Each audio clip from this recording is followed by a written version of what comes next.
wabarakatuh. Halo kawan Gizi, senang sekali bisa nemenin kawan Gizi di podcast Ramadan Fit kali ini. Saya Anissa Haurala Diba. Di episode kali ini tentunya kita bakal ngomongin topik yang seru dan penting banget nih. Nah, menjalani bulan puasa ini tentunya perlu persiapan, apalagi bagi ibu hamil dan menyusui tentunya. Mulai dari pertanyaan, boleh nggak sih kira-kira puasa, sampai kekhawatiran soal gizi dan kesehatan ibu serta bayinya. Nah, di episode kali ini dengan tema gizi tepat, ibu sehat, bayi sehat.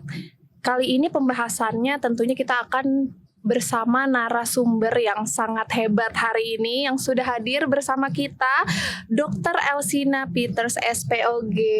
Pagi dok. Selamat pagi Mbak Nisa. Apa kabar? Sehat ya dok? Sehat, baik. Terima kasih udah diundang di acara podcast Ramadan Fit. Semoga bisa membagi ilmu yang baik buat semuanya ya. Amin. Pastinya dokter juga sudah menyiapkan nih data-data dan ilmu-ilmu yang mau kita berikan ke kawan gizi ya dok ya. Semoga bisa bermanfaat buat kawan gizi semuanya. Nah, tapi sebelum masuk ke tips and tricksnya, penting banget untuk kita pahami dulu kenapa isu gizi dan ibu ini jadi hal yang krusial di bulan Ramadan ini. Mungkin aku boleh langsung nanya ya dok ya? Boleh, silakan. Oke, dokter, mengapa isu gizi ibu hamil dan menyusui ini menjadi sangat krusial, terutama saat menjalani puasa di bulan Ramadan ini dok? Oke Mbak Nisa, mengatakan bahwa pada kondisi hamil dan menyusui, seorang ibu tuh sebenarnya sedang menopang penunjang bukan cuma ibunya tetapi juga anak janin yang dikandungnya dan juga bayi yang sedang disusui ya. Nah, ini merupakan tugas yang nggak mudah dengan adanya kebutuhan yang meningkat ya karena sedang hamil dan menyusui. Ditambah lagi dengan waktu makannya jadi lebih pendek, hanya pas dari berbuka sampai dengan sahur. Jadi memang kalau tidak bijak memilih makanan yang padat gizi, kita bisa ibu hamil bisa kehilangan momen untuk memberikan nutrisi yang penting pada saat hamil dan menyusui. Jadi memang cukup krusial, dan yang tak kalah penting adalah masalah dehidrasi.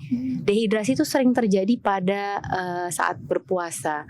Nah, pada kondisi hamil, dehidrasi itu sangat sebaiknya dihindari karena kalau terjadi dehidrasi ada efek panjangnya. Bisa terjadi infeksi saluran kemih, nanti yang bisa berakibat pada ketuban pecah dini, dan juga yang sering terjadi adalah pengentalan darah gitu. Jadi memang banyak yang perlu diperhatikan kalau ibu hamil dan menyusui memutuskan untuk berpuasa. Oke, berarti selama berpuasa ini banyak hal-hal yang perlu diperhatikan ya dok, mulai dari perhitungan gizinya sampai ke dehidrasinya tersebut. Nah dokter, secara medis nih, apakah ibu hamil dan menyusui boleh berpuasa? Dan faktor apa saja yang perlu dipertimbangkan sebelum memutuskan untuk berpuasa?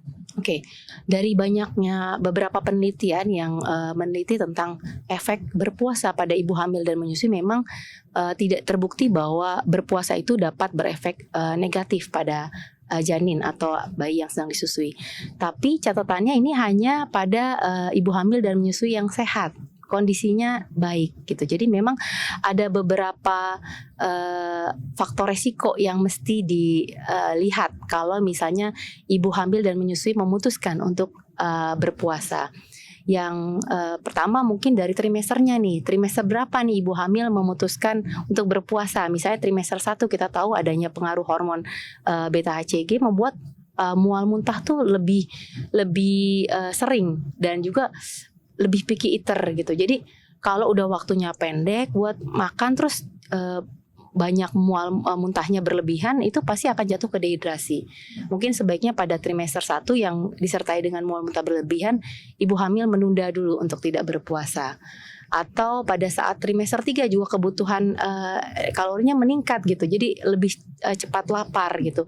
Kalau nggak bijak dan mungkin dalam waktu sahur dan berbuka tidak bisa memilih makanan yang tepat dan mungkin cepat lelah, mungkin sebaiknya juga menunda berpuasa. Selain trimesternya, kita juga harus pertimbangkan mengenai kondisi khusus pada ibu hamil tersebut. Apakah ada anemia atau kekurangan zat besi. Nah, anemia ini sendiri dapat berakibat kepada prematuritas gitu. Dan juga zat besi itu penting sekali untuk pertumbuhan otak bayi. Jadi kalau memang ada kondisi anemia, ada hipertensi pada kehamilan, ada penyakit jantung pada ibu hamil yang nggak boleh dehidrasi ya, sangat berbahaya. Nah itu memang sebaiknya ditunda terlebih dahulu.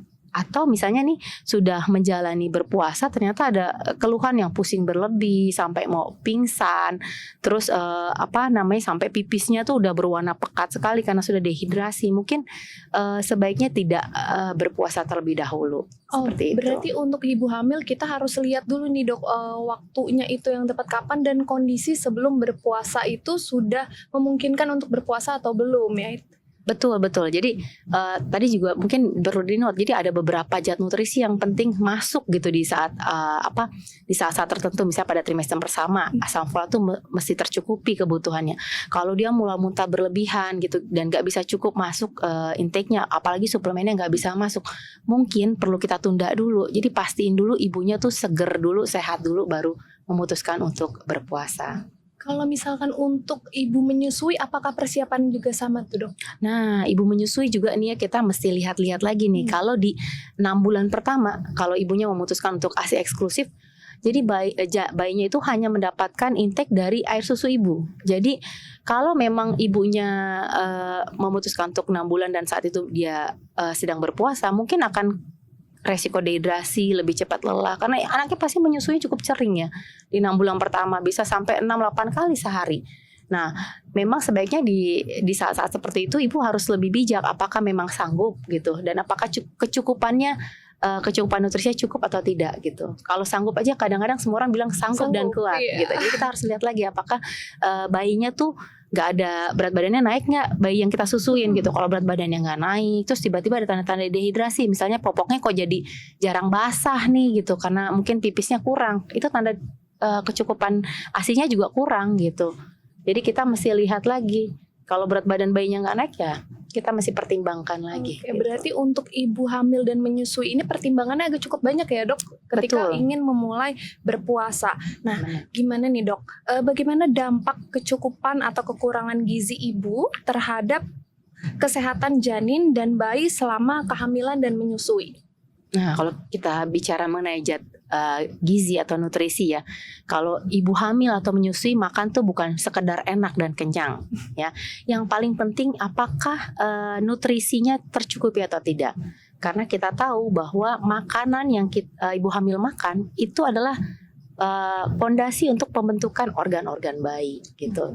Jadi kita mau milih nih apakah kita mau ngasih bahan pembangunnya yang grade A apa grade C gitu. Kita kan mesti milih ibu hamil. Kita pasti mau kasih yang grade terbaik buat anak. Jadi kita pastikan yang padat gizinya. Jadi kalau misalnya memang ibunya bisa bijak memilih ya dalam memilih nutrisi yang padat gizi ya, itu mungkin baik buat bayinya karena memang itu untuk pembentukan organ.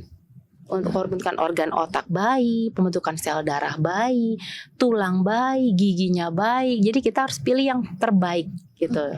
Berarti sebagai ibu juga harus mengetahui untuk kecukupan gizi nutrisi selain untuk dirinya sendiri tapi juga untuk calon bayinya ya dok. Betul. Ya. Kalau kekurangan resikonya cukup berbahaya juga loh Mbak Nisa. Jadi kalau misalnya kita kekurangan zat nutrisi yang penting misalnya seperti asam folat gitu di awal-awal kehamilan, resiko terjadinya kecacatan yang permanen pada pembentukan sel tabung saraf bayi itu bisa terjadi.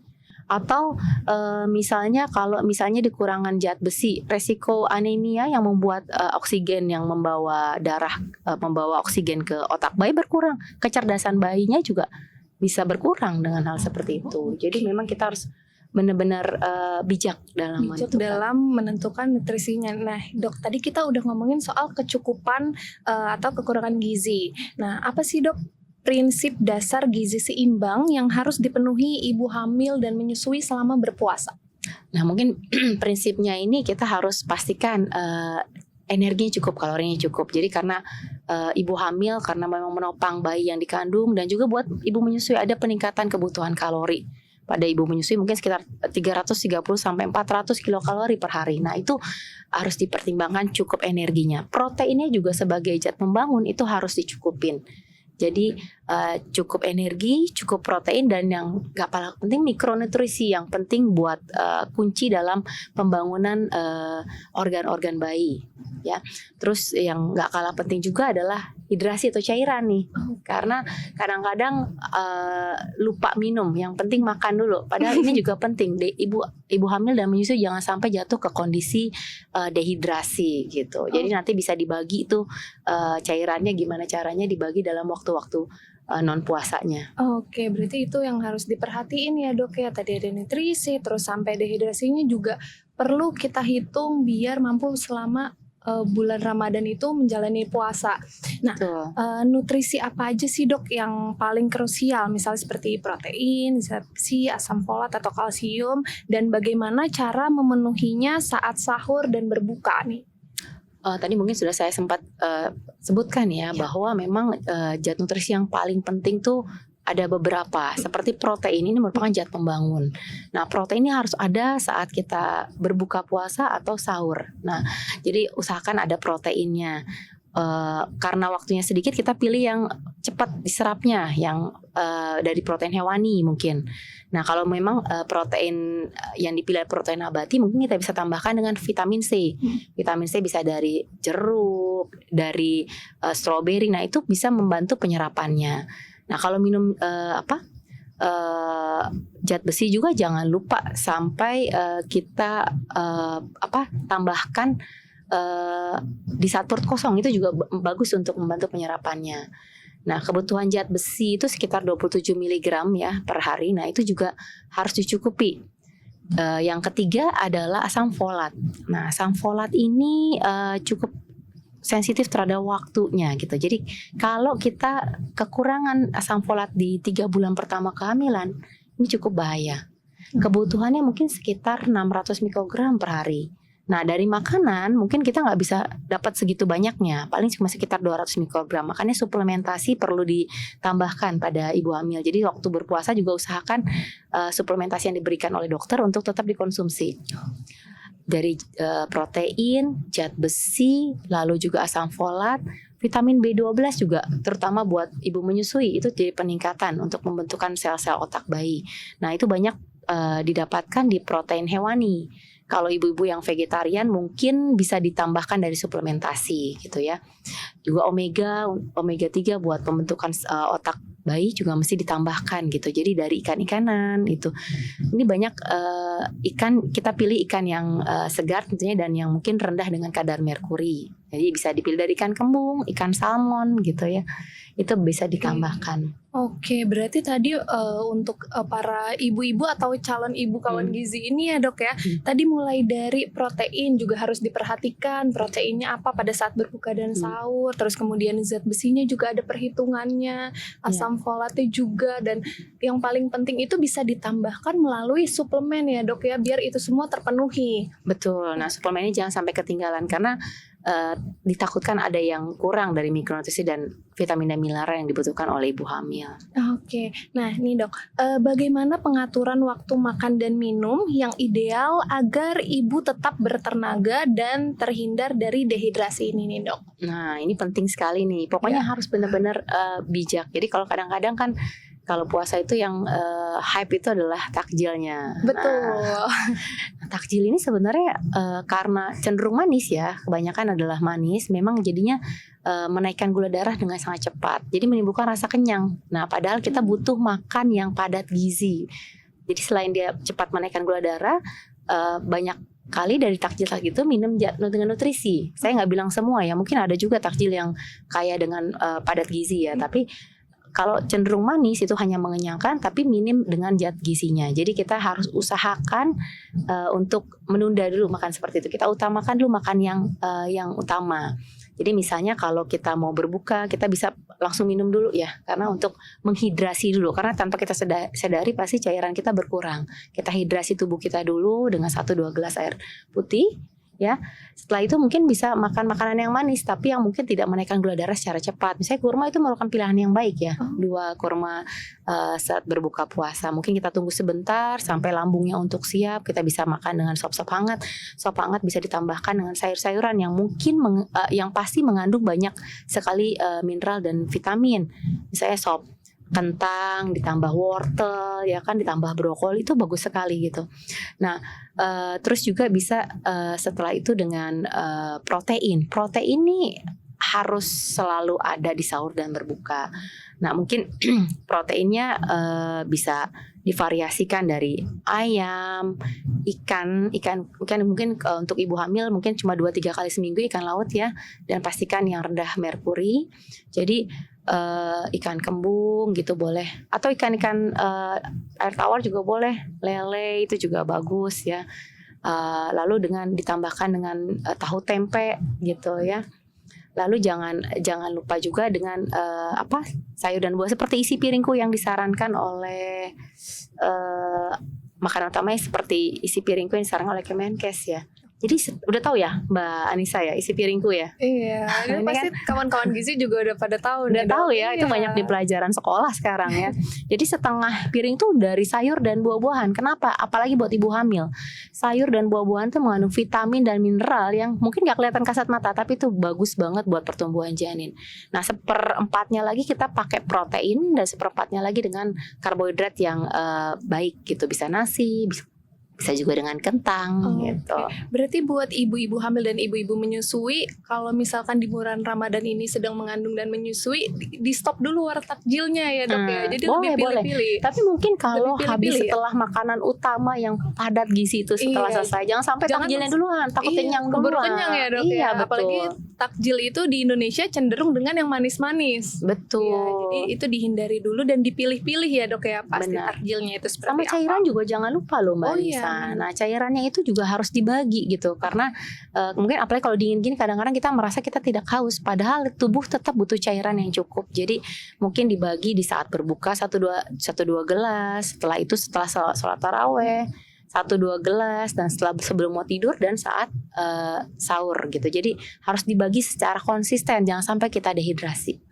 Betul. Yang penting waktunya juga dibagi ya Dok ya. Nah, ngomongin waktu nih Dok, kira-kira aktivitas apa aja yang sebaiknya dihindari atau dibatasi oleh ibu hamil dan menyusui selama bulan puasa?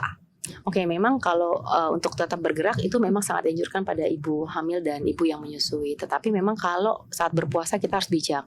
Pilihlah aktivitas yang ringan dan sedang. Batasannya mungkin jangan sampai membuat waktu bicara tuh membuat dia ngos-ngosan. Kalau dia masih bisa ngomong secara normal, boleh olahraga ringan lah ya, berjalan atau berenang yang nggak terlalu berlebihan, mungkin lebih dekat ke arah jam-jam berbuka gitu. Juga hindari berolahraga di tempat yang pengap gitu, karena kadar oksigennya turun. Kadang-kadang membuat kita jadi lebih cepat capek, atau di panas terik matahari juga sebaiknya dihindarin gitu. Jadi yang mungkin aktivitasnya ringan dan kita tahu tanda-tanda bahaya. Kalau misalnya ada keluhan dari ibu hamil adanya kontraksi atau nyeri perut nih setelah berolahraga, sebaiknya segera ke dokter atau hentikan dulu olahraga atau berpuasanya. Atau keluar cairan atau perdarahan dari jalan lahir gitu. Itu juga harus jadi concern buat ibu hamil yang sedang berpuasa dan menjalani olahraga. Oke, Gitu. berarti memang harus banyak gerak tapi tidak terlalu memaksakan diri ya Dok ya, harus tahu kondisi diri sendiri tentunya ya. Betul Mbak Nisa. Oke, nah Dok, ada lagi nih, tanda-tanda apa yang perlu diwaspadai sebagai sinyal bahwa ibu sebaiknya tidak melanjutkan puasa? Nah, mungkin ini yang ditunggu-tunggu sama kawan gizi yang sedang mengandung nih Dok. Oke, jadi memang setelah kita men-screening ya, nggak ada kondisi medis tertentu, misalnya nggak ada anemia, nggak ada hipertensi, nggak ada perdarahan pada ibu hamil, boleh puasa nih. Kita juga harus lihat nih saat menjalani puasa, kita trial dulu di 1-2 hari. Tapi misalnya ada gejala yang mungkin mengganggu, misalnya pusing banget sampai mau pingsan. Nah, itu sebaiknya kita boleh bijak untuk berhenti berpuasa. Atau misalnya ada nyeri perut atau kontraksi gitu ya. Kadang-kadang kontraksi bisa timbul kalau misalnya zat besinya berkurang gitu ya, atau emang ada anemia kronis. Itu harus di stop dulu. Atau misalnya ada mual muntah yang berlebihan. Kadang-kadang kondisi dehidrasi juga memacu untuk mual muntah. Jadi kalau ada mual muntah berlebihan itu kita harus hindarin. Atau dari faktor janinnya. Misalnya kita rasa kok gerakan janinnya agak berkurang ya. Nah, kita masih cek lagi nih, gerakan janin berkurang, atau misalnya pertambahan berat badan ibu hamilnya nggak nambah dengan baik, malah cenderung turun. Udah stop dulu aja. segera konsultasikan ke dokter. Oke, berarti untuk para ibu hamil dan menyusui itu harus tahu kondisi janin, Betul. kondisi diri sendiri, yang penting tidak terlalu memaksakan ya dok. Dan kalau Betul. misal ada hal-hal yang dirasa kayaknya udah mulai agak aneh, lebih baik dikonsultasikan ke yang ahlinya gitu ya dok ya. Betul sekali kawan gizi. Dokter, tadi pertanyaan-pertanyaan yang isinya itu daging banget nih ilmu-ilmunya buat kawan gizi. Sepertinya kawan gizi juga udah nyerap ilmu-ilmunya. Nah, sebelum kita close nih untuk episode kali ini, mungkin ada closing statement dari dokter untuk kawan gizi semua. Silahkan dok. Oke, untuk kawan gizi yang mungkin sedang hamil dan menyusui dan mungkin memutuskan untuk berpuasa, saya mengucapkan harus bijak gitu ya, karena mungkin bulan Ramadan ini bukan bulan yang penuh berkah buat semua umat muslim, dan pasti semuanya ingin menjalaninya dengan optimal gitu, terutama buat ibu hamil dan ibu menyusui. Jadi harapannya kalau sudah dapat lampu hijau dari dokter dan tidak ada faktor risiko yang memperberat dan red flag untuk berpuasa, lakukan berpuasa dengan penuh mindful banget gitu. Jadi dalam mindful dalam arti pemilihan makanan yang dipilih saat sahur dan berbuka. Pilih yang padat gizi ya, dan hindari makanan-makanan yang minum gizi, dan juga hindari dehidrasi. Dan yang tak kalah penting adalah kalau misalnya sudah menjalani berpuasa dan ditemukan ada tanda-tanda bahaya seperti yang disebutkan tadi, pusing berlebihan, mual muntah berlebihan, atau gerakan janin berkurang, segera hentikan berpuasa, konsultasikan ke dokter kembali apakah aman untuk melanjutkan atau bagaimana. Yang penting bahwa kita perlu ingat bahwa kehamilan sendiri adalah sebuah ibadah. Kita menanggung pertumbuhan seorang anak manusia dalam tubuh kita dan juga bayi yang sedang kita susui. Jadi itu tak kalah penting juga.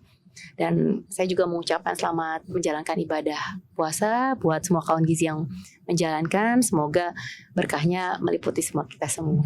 Amin. Wah, luar biasa nih dok. Berarti dengan gizi yang tepat dan perhatian kondisi tubuh, ibu tetap bisa menjalani ibadah dengan aman, nyaman, dan penuh keberkahan ya. Tentunya ilmu-ilmu yang kita sharing ke kawan gizi semua juga bisa menjadi berkah untuk kita ya dok ya. Semoga amin. Ya. Tentunya terima kasih banyak untuk Dokter Elsina atas penjelasan dan tips yang sangat bermanfaat untuk kawan gizi, yang tentunya semoga ini bisa dapat diterapkan kehidupan kita masing-masing. Ya dok ya. Oke, saya Anissa Hauraladiba. Terima kasih sudah menemani podcast Ramadan Fit kali ini. Sampai jumpa. Wassalamualaikum warahmatullahi wabarakatuh. Wassalam.